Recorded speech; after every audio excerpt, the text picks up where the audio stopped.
There is supposed to be about 8 billion people on the planet, and there's probably very few of those 8 billion who doesn't want to be free. Being free is as desirable and as attractive as apple tart and ice cream. But the big question is, what is it to be free? A non-Christian understanding of freedom is the capacity to do your own thing.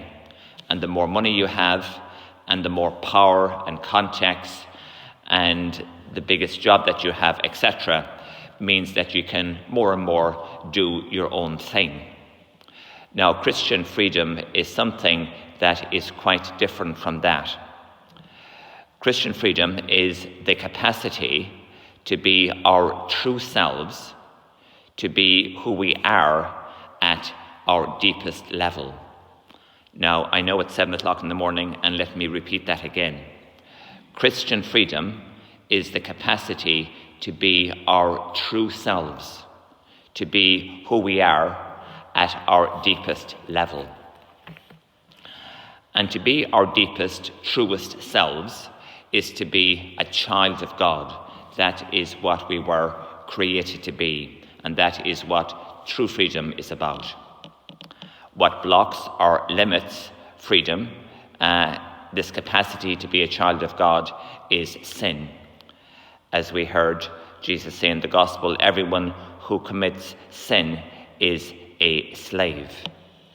And that's the case because sin cuts us off from God. It blemishes the wonderful dignity and integrity that we have as Christians. And that's true regardless of how much money we have and how much fame and glory and property and whatever else. So the next question is, what gives us more freedom, more capacity, more ease at being the child of God that we are at our deepest level?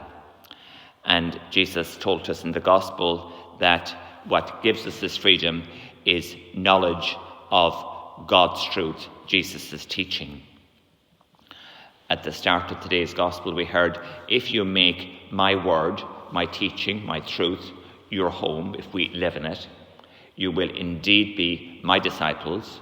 You will learn the truth, not immediately, but it'll be a work in progress. And he says, the truth, my truth, God's truth, will set you free. Now, you've all heard me before being a tireless advocate of UCAT.